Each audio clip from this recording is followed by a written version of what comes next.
खेलों के मैदान में अब बात करते हैं क्रिकेट की। और क्रिकेट में कुछ ऐसा हुआ है इस दफा जिसने दुनिया क्रिकेट को हिला के रख दिया है। जी हाँ, हम बात करें सुपर पावर, क्रिकेट की सुपर पावर की। और ये टीम इंडिया है जिसको जो है वाइट वॉश का सामना करना पड़ा है और ये अनप्रडिक्टेबल हुआ है। और इसकी रीजन ये है कि आयरलैंड ने पहली दफा ना सिर्फ सीरीज विन की, इंडिया को जो है वाइट वॉश भी किया है। और यकीनी तौर पे टीम इंडिया वर्ल्ड चैंपियन भी है। और साथ साथ सूर्य कुमार यादव जो कि उनके साबिक कैप्टन हैं, उनको हटाया इसलिए गया था कि परफॉर्मेंस नहीं आ रही थी और उसके बाद श्रेयस अय्यर को कैप्टन लगाया गया था। लेकिन अनफॉर्चुनेटली पहली सीरीज, पहला इम्तिहान जो है वो श्रेयस अय्यर का एक डरावना ख्वाब बन चुका है। हमारे साथ भारत ही से जो है स्पोर्ट्स तज्जियाकार युगंधर कपूर साहब मौजूद हैं। सर, आपको वेलकम करते हैं। नमस्कार, good evening. Thank you sir. सबसे पहले तो बताएं, ये टीम इंडिया वर्ल्ड चैंपियन भी है, नो डाउट, इसमें कोई दो राय नहीं। लेकिन जो पिछले तब्दीलियां हुई और उसके बाद अब ये पहली सीरीज जो कि हमें दिखने में मिली है और श्रेयस अय्यर की कैप्टनसी में सूर्य कुमार यादव को सिर्फ इसलिए हटाया गया था कि उनकी अपनी जो पर्सनल जो है परफॉर्मेंस बेहतर नहीं थी और उसके बाद उनको हटा दिया गया। लेकिन श्रेयस अय्यर के साथ जो कुछ हुआ, क्या कहेंगे इसमें? नहीं, देखिए, जाहिर सी बात है कि कभी भी कोई भी नया जो कैप्टन बनता है उसके लिए उसका एक ये सपना होता है कि वो जिस भी जगह एक अपने नेशन को रिप्रेजेंट कर रहा है तो विन जो है वो उसके माइंड में, at the back of mind जो है वो चल रही होती है। और उसको पता है कि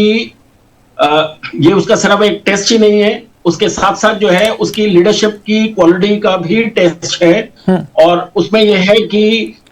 देखिए, हमें एक चीज को बहुत क्लियरली ये समझना है कि क्रिकेट जो है एक टीम स्पोर्ट है। और देखिए, मैं ये मानता हूं कि जब भी कोई विक्ट्री होती है या डिफीट होती है उसके लिए एक सिंगल रीजन जो है वो आइडेंटिफाई नहीं किया जा सकता और उसमें एक कॉम्बिनेशन ऑफ फैक्टर्स हैं जो वर्क करते हैं। और आई एम श्योर कि इस सीरीज से जो अगर हम ये देखें कि जो इंट्रोस्पेक्शन करके जो नतीजा निकल के आ रहा है सामने, वो ये है कि टीम इंडिया को जो है एक अपना जो बैटिंग का जो सेक्शन था उसमें जो है तब्दीली और चेंजेस जो है वो लानी थी और लानी चाहिए थी, स्पेशली उनकी जो फर्स्ट डिफीट हुई थी आयरलैंड से उसके बाद जो है। और इसी पॉइंट को लेके जो है एक क्रिटिसिज्म बहुत ज्यादा है कि वैभव सूर्यवंशी को क्यों नहीं सेकंड वाले मैच के अंदर खिलाया गया। ठीक है, मैं भी इसी पॉइंट की तरफ आ रहा था। नो डाउट इस पे कोई दो राय नहीं है कि ये कहा जा रहा था इंडिया की, टीम इंडिया की फुल स्ट्रेंथ थी, एक आध प्लेयर नहीं था जिसमें आप जसप्रीत बुमराह की बात कर लें या कोई बॉलिंग एंड में आपके पास कुछ कमी थी, अदरवाइज बैटिंग में आपके पास फुल स्ट्रेंथ मौजूद थी। आपने वैभव सूर्यवंशी की बात की, बहुत सी नजरें थी, दुनिया क्रिकेट की नजरें थी कि किस अंदाज से प्रेजेंट करेंगे। लेकिन पहले मैच में डिफीट होने के बाद फिर मुझे लगता है कि कहीं ना जो है टीम इंडिया के पास ये चांस नहीं था कि हम जो है वो चांस लेके एक न्यू कमर को जो है एंट्री दिलवा लें। आपको नहीं लगता कि इतनी मेजर साइड होने के बावजूद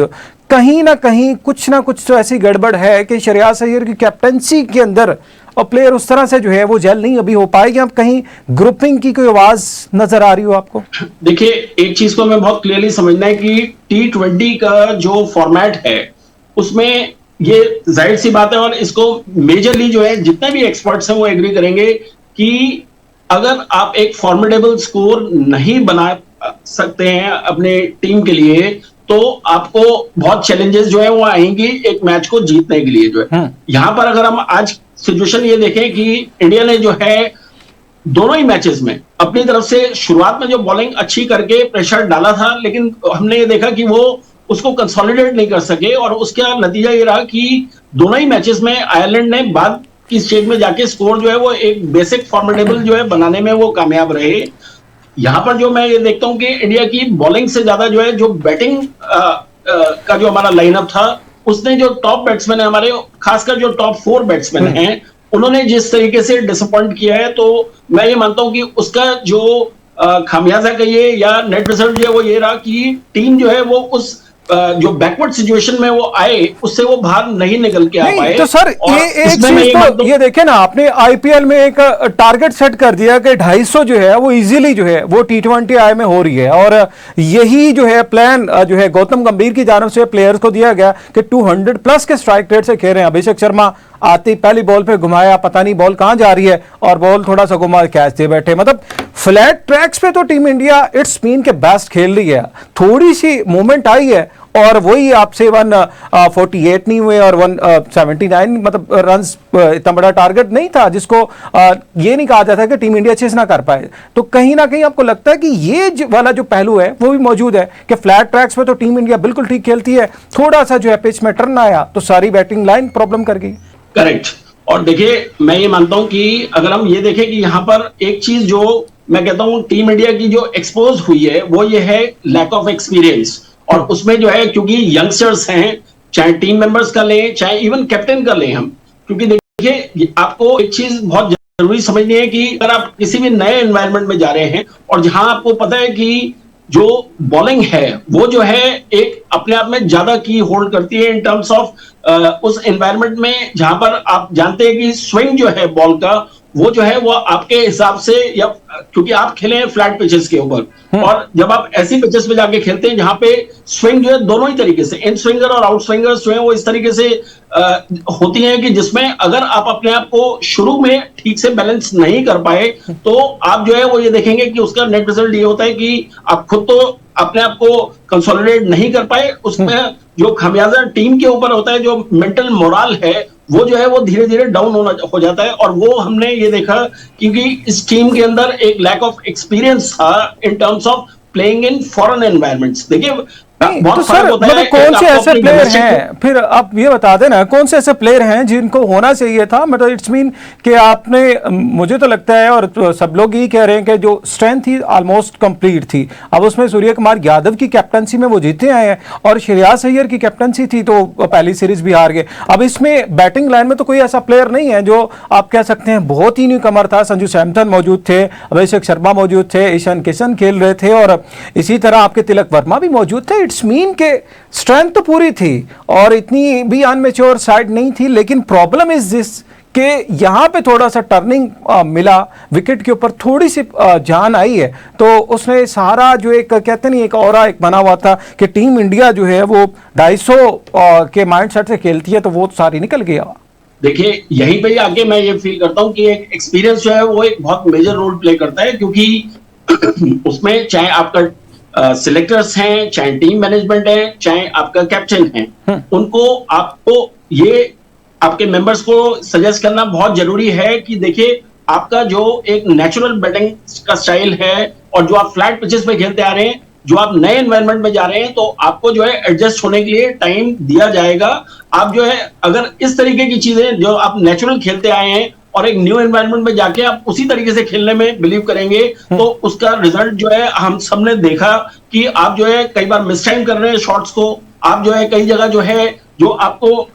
टाइम मिल सकता था आप अपने आप को स्टेबलाइज कर सकते थे 2-4 ओवर तक, स्पेशली पावर ओवर्स में जो है 6 ओवर्स में अपने आप को स्टे करने के लिए जो है हमने ये देखा कि जो आप अपने नेचुरल स्टांस के साथ खेले और आप उस एनवायरनमेंट में नहीं सेटल डाउन हो पाए, तो आप ये देखिए कि दोनों ही मैचेस में इंडिया जो है जो इनिशियल पावर ओवर्स हैं उसी में ही डिसाइड हो गया था कि आप जो है इस मैच को आगे जो है ले जाके जीतना जो है सबसे बड़ा प्रॉब्लम है तो यही है ना, मतलब ये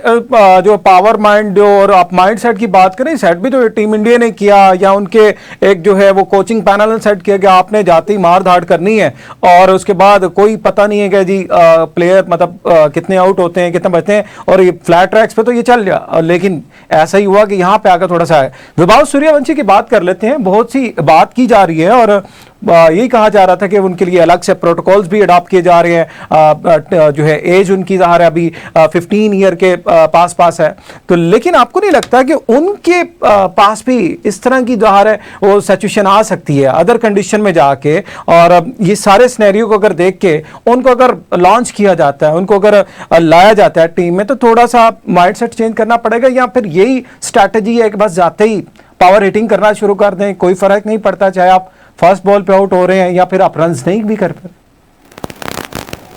देखिए मैं ये फील करता हूं कि यहाँ पे माइंडसेट का जो चेंज है वो बहुत जरूरी है। अगर हम इन मैचेस में देखें कि आयरलैंड ने जो आपको टारगेट दिया था 180 जो है वो एक कोई बहुत मेजर टारगेट नहीं है। अगर हम देखें जब आपके सामने एक टारगेट सेट होता है तो उसके बाद जो है आप अपने आप को कंसोलिडेट करने का आपके पास टाइम होता है। मेरा पॉइंट ये है कि ऐसी क्या जल्दी थी कि आप जो है मैच को जो है 10 या 12 ओवर में ही खत्म करने में बिलीव करते थे? सर ये आईपीएल की स्टाइल से। जल्दी है ना, आईपीएल में इतने इतने रन इतने इतने ओवर्स में हो जाते हैं, तो इट्स मीन के इन्होंने समझा कि यहाँ पे भी हो जाएंगे। अब बात तो फिर यही हो सकती है ना, उसके अलावा क्या है?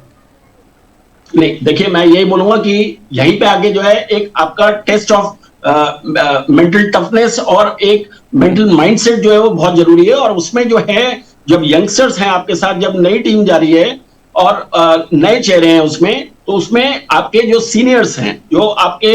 चाहे उसके अंदर मेंटर्स हैं, चाहे कोच हैं, चाहे सिलेक्टर्स हैं, उनका रोल बहुत मेजर हो जाता है कि आप जो है उनको एक कॉन्फिडेंस दें कि देखिए आपको जो है जिस नेचुरल स्टाइल से आप इंडिया के अंदर खेलते हैं, आपको नए एनवायरनमेंट में जाके आपको टाइम दिया जाएगा। आप एटलीस्ट पावर ओवर्स में आप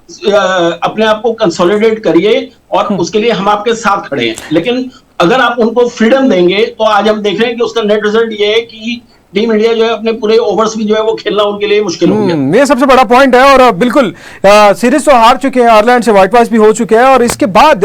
जो कोचिंग पैनल है और जहां पे गौतम गंभीर मौजूद है, बहुत सी क्रिटिसिज्म भी की जा रही है, तो वहां पे क्या माहौल है, क्या एनवायरनमेंट है, क्या सिनेरियो चल रहा है? कोई खबरें आ रही थी कि कोई रिजाइन करने की भी जो है खबरें चल रही थी, कि इसमें सदाकत कितनी है और क्या लगते हैं प्रेशर कितना है गौतम के ऊपर? देखिए, क्रिकेट एक नेचुरली ऐसा गेम है कि जिसमें मैं ये फील करता हूं कि हर आदमी के ऊपर, आप प्लेयर्स की तो बात छोड़िए, इवन एज अ स्पेक्टेटर जो है आपके ऊपर जो है, आप जिस मॉल में जाते हैं तो आप एक माइंडसेट के साथ जाते हैं, और अगर उस तरीके से चीजें नहीं होती हैं तो नेचुरल सी बात है कि आपका ओवरऑल टेम्परामेंट, मूड, सभी चीजें जो है अफेक्ट होती हैं। तो मैं यहाँ ये मानता हूं कि डेफिनेटली ये एक बहुत लर्निंग स्टेप था, जो आई एम श्योर कि जिससे टीम जो है वो उल्टा उनकी लर्निंग जो है और एक्सपीरियंस जो है वो बेटर ही होगा गोइंग फॉरवर्ड। और ये जो रेजिग्नेशंस की बात है, मैं इसको बोलूंगा ये अभी क्वाइट प्रीमेच्योर और स्पेकुलेशंस इसमें ज्यादा हैं, और ऐसा कोई मेरे हिसाब से कोई सिनेरियो नहीं